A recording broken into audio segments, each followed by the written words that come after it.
are looking at society and along the home front during World War One. Some of the things that we'll look at actually happened a little bit after World War One, but it's directly associated with World War One, so it fits. Okay. The first thing we're going to talk about is women. Anytime we've had a war, a major war in American history, women have taken on a role that they had not had before. And during World War One, women will fill job vacancies that were left by deployed soldiers. Before World War One, women worked in factories.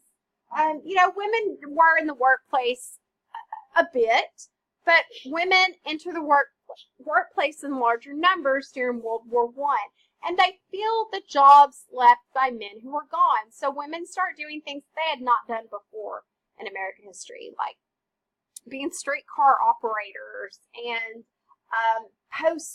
postmen and trash workers. So, just things that typically were not something that you would associate with a woman, they'll do during this time period. Women will also work in wartime industries. Women will work in jobs that were supporting the war effort. Okay, do we still need this? Okay. And if you guys just realize that anytime we've had a war in American history, that women have made gains, okay, that things have improved for women because of that war, because women typically prove themselves worthy, which they really shouldn't have to do. They should just, be considered worthy just because. But anyway. All right, we're moving on. Women contributed in many ways during World War One. Women along the home front volunteered. They volunteered with organizations like the Red Cross and the YMCA. They will do things like serve coffee. They will do things like put on dances. They'll do things like provide books. They'll knit socks. Just all kinds of things to help make the soldiers a little more comfortable.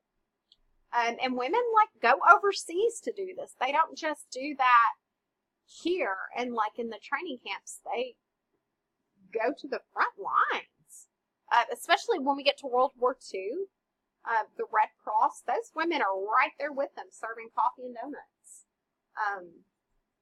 Women served in the Navy and the Marines during this time period. It's the first time in American history that women served in uniform. They're not in combat.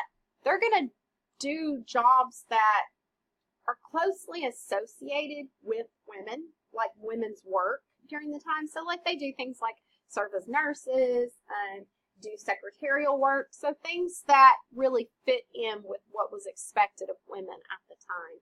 But women do quite a bit during World War I to help the war effort. And following World War I, women get the right to vote. It's largely because of World War I that women get the right to vote. Okay, questions? Okay, yeah, I'll wait a minute.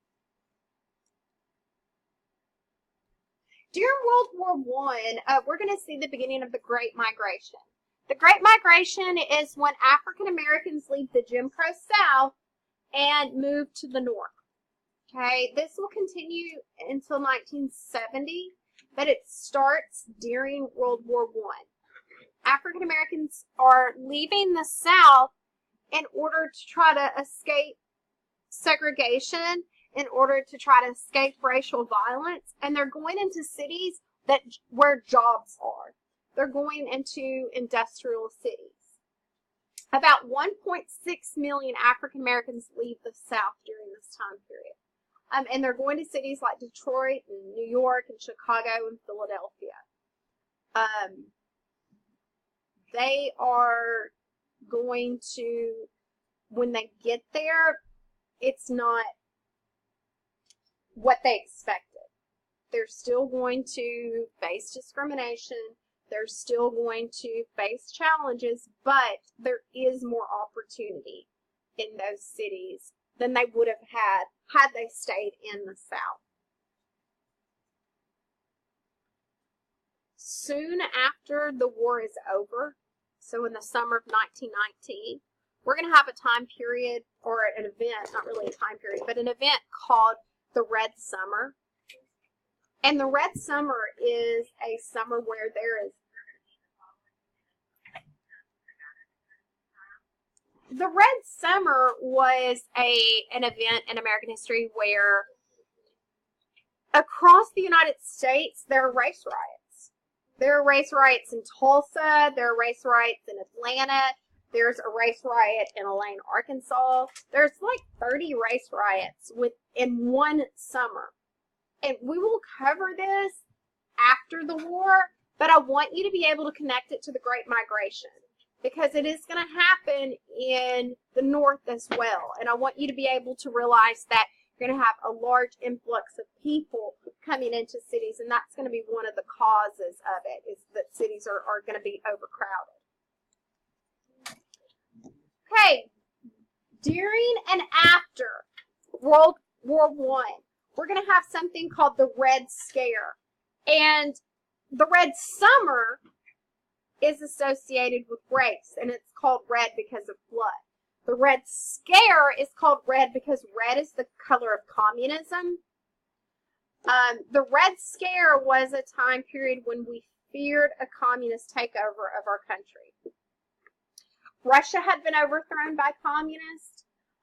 There were plenty of Americans during this time period who liked ideas of communism, and we feared that communists would overthrow our country.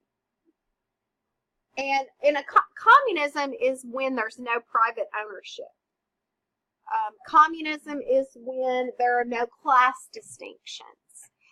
But in communism, the government it's not even supposed to exist. Just people are supposed to share everything. But in reality, in communist countries, the government owns everything, and people have no freedom of choice. And Americans feared that would happen to us.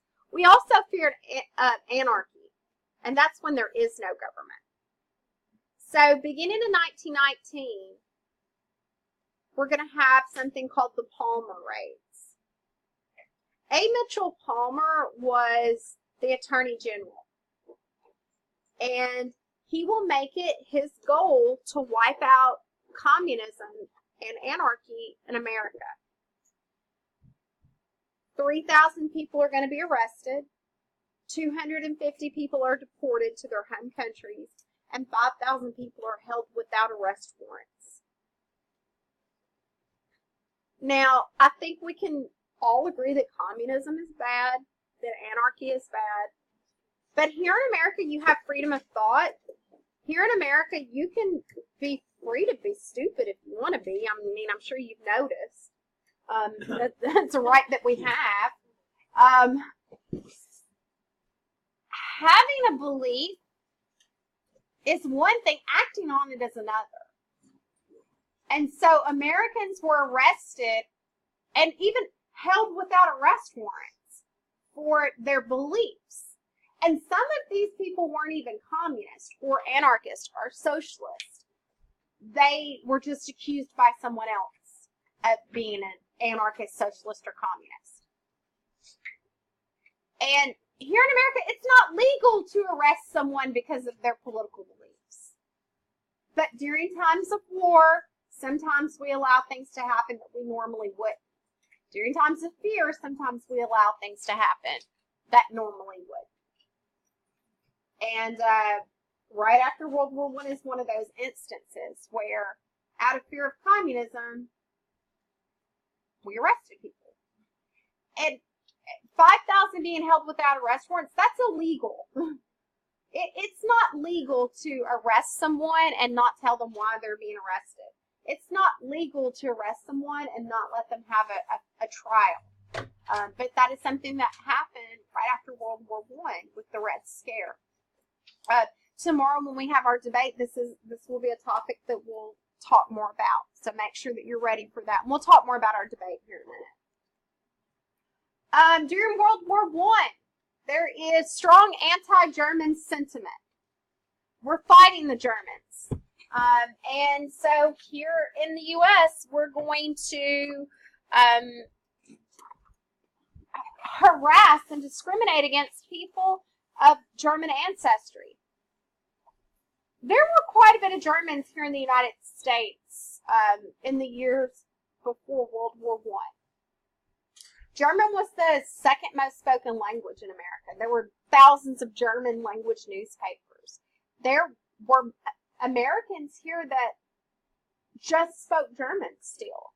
Okay, remember, World War I is not far from the progressive, or not far from the 1870s and the progressive era.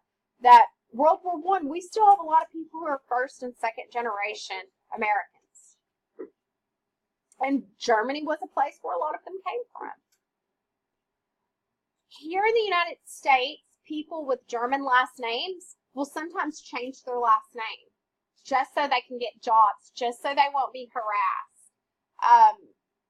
Some states and cities will change the name of cities, will change the names of street names because they sound German.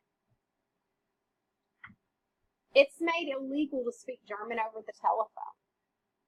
It's made illegal to teach German in school. Because used to, the two languages that were taught in school were German and Latin. And they made it against the law to teach German in school, which is kind of silly because you'd think you'd want to know what language your enemy spoke in. But anyway, fear makes people do dumb things. People who were of German ancestry faced harassment. They and what you see here, those are whelps on that man's back because this was a man who had a German name, and he wasn't even born in Germany. He was born in America, but he had a German name and he was beaten. We've seen this happen several times in American history where we have taken out our anger on a group of people, and World War I was one of those instances. Okay, take a second